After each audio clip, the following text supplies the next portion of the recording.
¿Qué tal? Hoy vamos a meternos de lleno en una idea muy particular, la de que el matrimonio fue diseñado con una especie de plan maestro, un orden divino que establece roles específicos. Vamos a desarmar ese argumento pieza por pieza. Y todo arranca con esta pregunta, ¿no?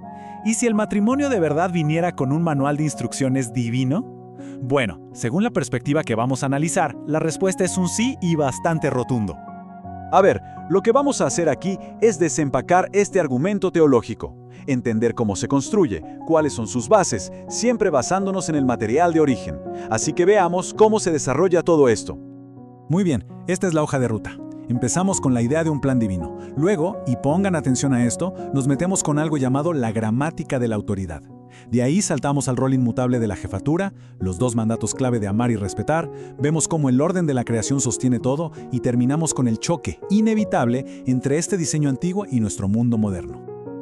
Bueno, arranquemos por el principio, por la base de toda esta estructura.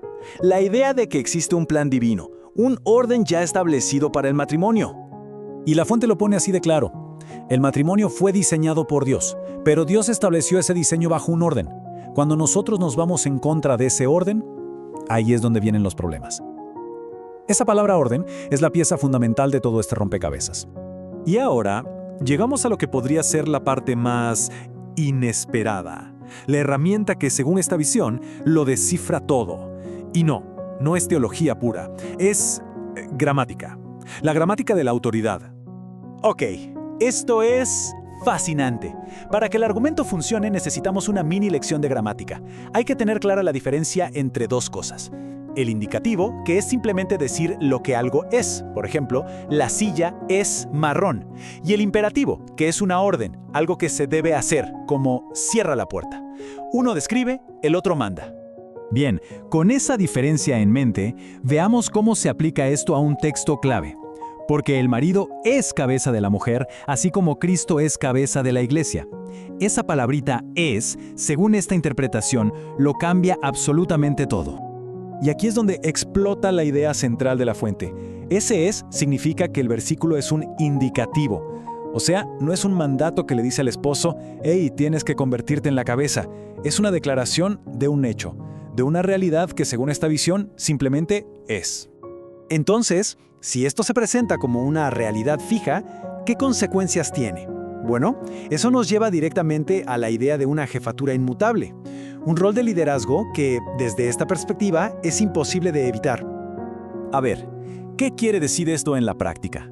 Según esta visión, el liderazgo del esposo siempre está ahí, siempre activo.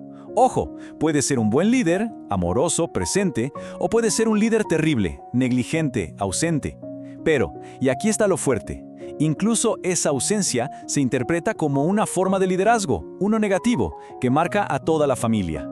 Es un rol, se argumenta, que no se puede simplemente dejar o pasarle a la esposa. Para que esto quede todavía más claro, la fuente utiliza una analogía muy, pero muy potente.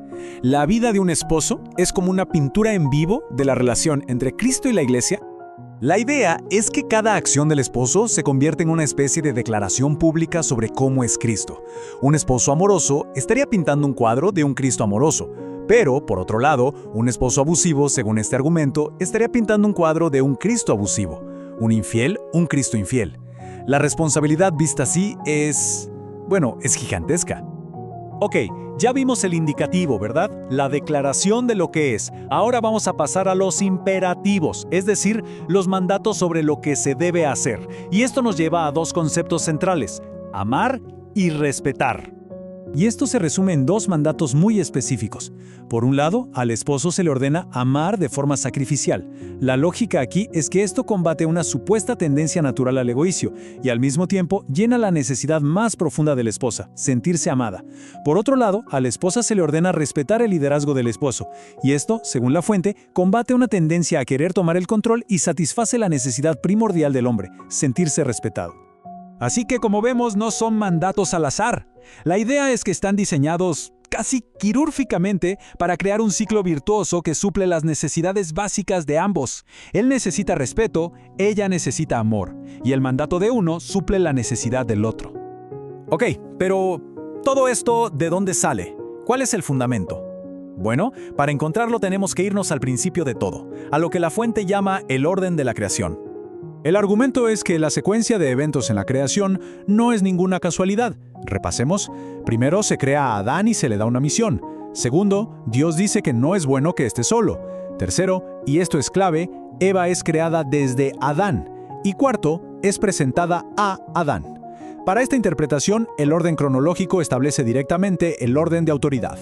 Y esta idea del orden de la creación no se queda solo en el Génesis. Se trae a colación también en el Nuevo Testamento con versículos como este que dice: «El varón no fue creado por causa de la mujer, sino la mujer por causa del varón».